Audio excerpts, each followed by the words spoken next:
Hello and welcome back. This week I'm excited because the Wandering Jellyfish has hooked me up with yet another book. This time it's The Book of Living Secrets by Madeline Rue. I just loved the cover. It's just so intriguing, really, is what it comes down to. Like with the skulls, the tentacles coming out of the book, the moons, just, I was drawn to it. Overall, I would say that I really liked the book. However, the ending was something. I'm still a little bit undecided on the ending, but before we get into that, let me just give you a quick plot summary. So, two best friends, Adele and Connie, are living in Boston approximately now, especially based off the fact that way later they mentioned having a female vice president, so I'm guessing it's very, very recent. And they are just in love with this book called Moira. It's kind of a romance, and it also takes place in Boston, but it's very mysterious because nobody knows who the author is or who she was. Nobody can find her. It's the only book ever written by that author, even though on the very back flap it says that she's written some other collection or some other book, and there's just no mention of that other book anywhere. So it's the night of Sadie Hawkins. Adele is very excited, Connie not so much. Last minute Connie chickens out and Adele says, you know what, it's okay, let's just go to our spooky little occult bookshop that we both love, because I was talking to Mr. Straven and he can do some really cool magic stuff. And at first Connie is a little bit reluctant, but eventually she agrees, yada yada yada, because I don't want to give too much away. They end up in Moira, but it's nothing like what they're familiar with.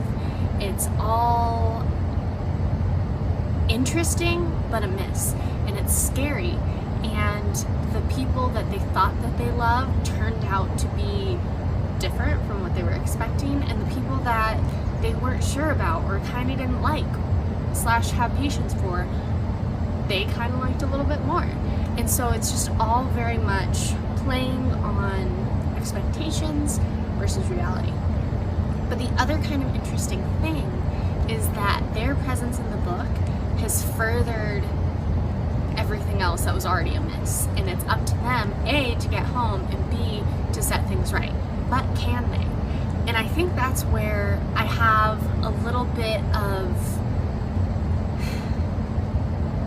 unresolved feelings, I suppose is the best way to put it, about the ending, because a good chunk of the book is them trying to figure out how to get back home, how to fix what has gone wrong. And then for a moment it seems like it's not going to happen. For a moment it seems like all hope is lost, but then they say the words and it goes straight into an epilogue where clearly they've been back for a year, and Adele suddenly is like has written a self-published love story based on her experiences in there, and Mr. Straven comes back and he's not who they think he is either. And I don't want to give too much away because it was really interesting, even though I'm still not sure how I feel about the ending. It was really interesting because when Straven comes back, he's not so much the nice, oh, I'll let you live in your favorite book kind of bookkeeper anymore. Now he's creepier, he's more, I think they use the word predatory. Yeah, predatory, just way more malicious seeming. But then one of the characters who, for all intents and purposes, you think is all good, has a secret now. And I didn't see it coming. I actually had to reread the last like 2-3 paragraphs about 3 times, and then I had to flip back a few pages more just for even more context, because it was such a descriptive book. The characters were really well rounded. I thought the conflict was really well thought out, and it was just so engaging. And then the end just like wrapped up really quick, and I was kind of left wanting more. I don't know if this is supposed to be the beginning of a series. It kind of has that vibe, especially given the epilogue. But at the same time, could also kind of see where it might just be one of those books where everything is almost but not quite tied up. So overall, I would say that I enjoyed it. I do think that it is best for people who like the paranormal, people who like a little bit of romance, people who like a little bit of action adventure. If you like character development, I think this is a really good book, especially Connie. I didn't not like Connie at the beginning, but she was just kind of like the side character, like best supporting actress. And then she kind of really grew into her own, and I really love the exploration of her identity, especially with other characters. Whereas Adele, she had kind of character development in her own way, which was also really interesting and really exciting because she starts off as the one who's like, yes, let's do this magic. Yes, I love this book. I am going to take the main dude, who is not who you think he is, to Sadie Hawkins. And then over time you really get to see her be vulnerable, but you also really get to see her also be brave, and it was just really interesting to see that. I also loved the characters of the book Moira in the Book of Living Secrets, and kind of minor-ish spoiler, they're the living secrets to a degree, but there's also some more living secrets that you just have to read and find out for yourself.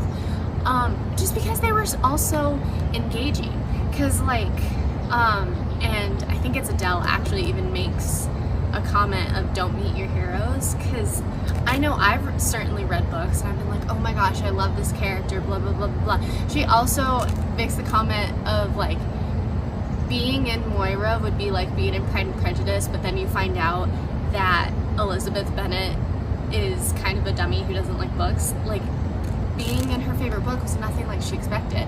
And actually, the Pride and Prejudice thing is kind of relevant also in the sense that while I was reading it, it definitely gave me the vibes of not the book Austen Land, but the film Lost in Austen, where someone from the real world swaps with Elizabeth Bennet. There's not like a one-for-one swap in the Book of Living Secrets, but it is that idea of someone who is real is living in this fictional world, and they know everything that should be happening, but then things get derailed and things aren't happening the way they should, and there's just that panic of like, oh no, what am I doing?